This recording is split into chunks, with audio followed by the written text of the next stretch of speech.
هبلوني البنات هاد المغربيات كلهم في التنات كيسلبوا العشاق بحالي. هبلوني البنات هاد المغربيات كلهم غزالات كيسلبوا العشاق بحالي. هبلوني البنات هاد المغربيات كلهم في التنات كيسلبوا العشاق بحالي. السلام عليكم ورحمة الله تعالى وبركاته. أعزائي المشاهدين، مرحبا بكم مرة أخرى في فيديو جديد ووصفة جديدة مع شهيوات مع آية وأم آلاء. اليوم إن شاء الله غنقدم معكم هاد الجوج وصفات اللي يصلحوا لنا للدراري لانش بوكس، اللي تحطوهم يدوز لكم واحد 3 ايام ل 4 ايام. اللي بغى يضاعف المقادير يضاعفها، واللي عجبو هاد الفيديو يدوز معايا الى المقادير وطريقة التحضير وفرجة ممتعة. غنبداو بهاد الكوكيز. هو الاول عندنا هنايا 125 غرام ديال الزبده حيوانيه ديال العبار، اللي ما عندوش ديال الاخرى. انا عندي 165 غرام ديال السكر، هو نورمالمون كيدار السكر البني، انا ما عنديش، درت السكر العادي البيض. هو البني كيعطي مذاق احسن وتقرميشه واحده اخرى، انا ما متوفرش عندي. هنا رشه ملح، وهنايا فانيلا. غادي نخلطو مزيان.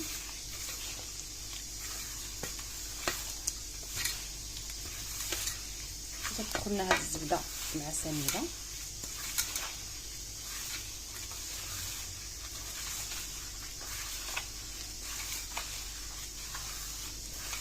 كنزيدو عليها بيضه، ها هي،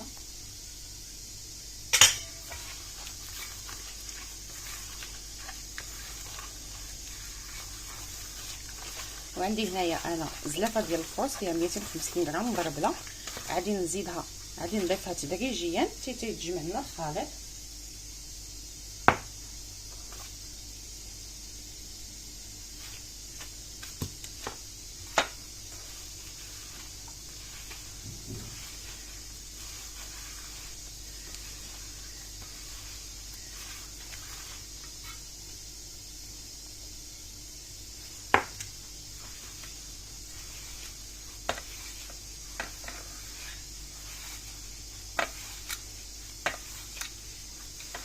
هي انا ما ندخل، كل واحد على حسب الفرص اللي عنده.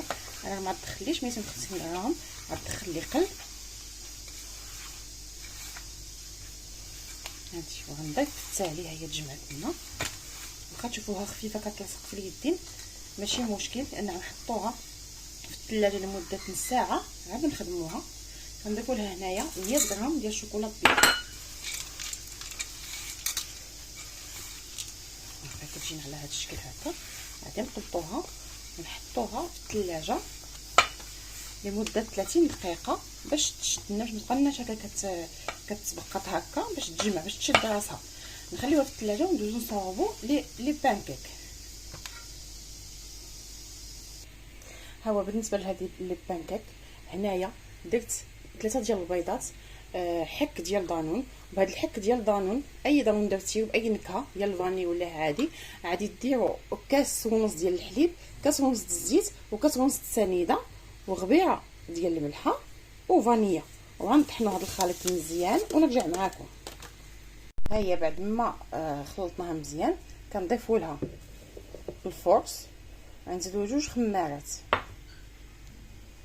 ايوا غنضيفوا لهم 2 ديال الخمارات فئه 16 غرام، كل وحده فيها 7 ديال الغرامات. وعاد نطحنوا مزيان ونقطوا الخليط ونقسموه على 2 ديال ليبول باش كل واحد نديروه في شكل. بالنسبه للشكل الاول غادي نديروا له ساشيه ديال الكاكاو، نزيدوها ونضيفوا عليها واحد شويه ديال الحليب باش ما الا جانا الخليط قاصح الخلطه. نزيدوا عليها شويه ديال الشوكولا فيرميسيل هكا، وشوكولا بيبي نديرو لهم من الفوق. غادي نخلطها.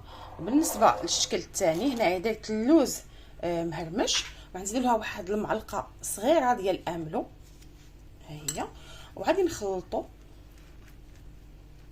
غنخلطوهم وغنديروهم في ليمون ديال لي بانكيك. هذا كاضافه هذا عندي حتى هو شويه الشوكولا فيرميسيل باش ما تبقاش بيضه.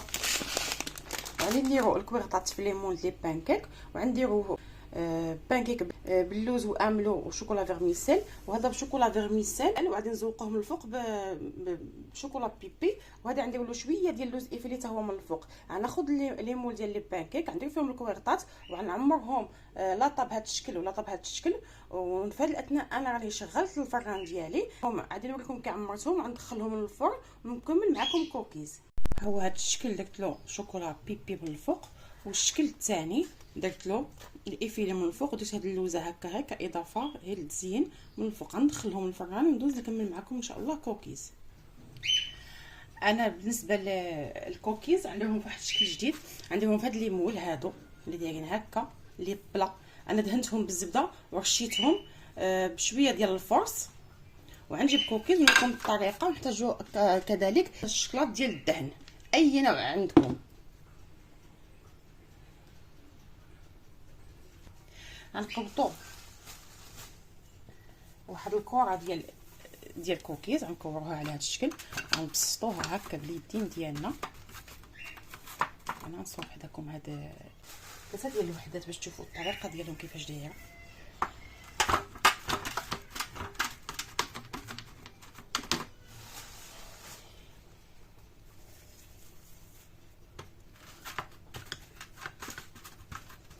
كناخذوا معلقه ديال الشكلاط ديال الدهن كنديروها هنا في الوسط ديال كل وحده،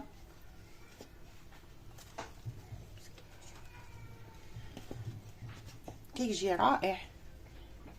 ها هو بهذا الشكل.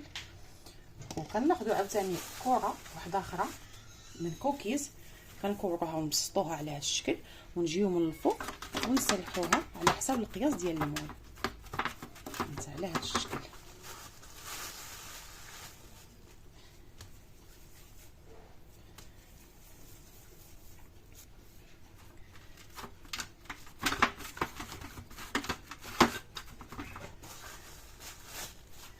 غنصوب هذا القياس وغنقول شحال من حبه عطاتني. هادو صالحين للدراري اللي قوت المدرسه، احسن لا من بيمو ولا من حتى شي حاجه لانهم صحيين ديال الدار. وغناخذوا بيبي شوكولا وغادي نديروه من الفوق هكا ونبسطوه باليدين ديالنا.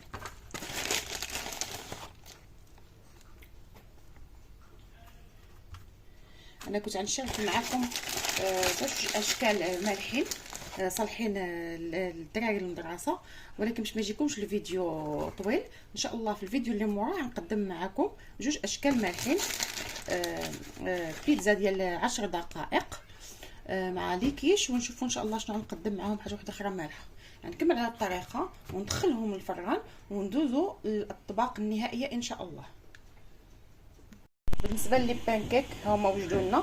دابا راني زولت، كنت نطيبهم على 180 درجه حيت الفران سخون، نقصلوه غير 160 درجه باش داك الكوكيز ياخذ الوقت ديال الطياب ديالو. عندك القياس ديال الكوكيز عطاني 10 ديال الحبات هما اللي عطاوني. اللي بغى يضاعف المقادير ويحطهم في الثلاجه للوليدات يضعفهم. لي بانكيك هادو ديال النوا جاونا على هذا الشكل. بالنسبه ديال الشوكولاته هما جاونا رائعين، شوفوهم باقيين سخانين. غنستفوهم في هذا المول ديال التقديم.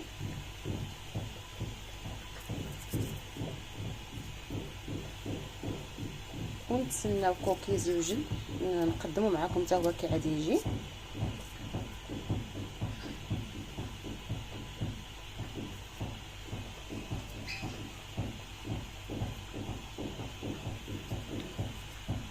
واللي بقى لي غنديرو لتحت. نستب انا هادو ونخليكم حتى نشوفوا كوكيز كيجينا ان شاء الله بحول الله. بالنسبه الكوكيز كيجينا على هذا الشكل. انا نقطع معكم شي وحيده باش تشوفوها كي كتجي. هذا كيجي هكا بهذا الشكلاط لداخل، كيجيونا على هذا الشكل.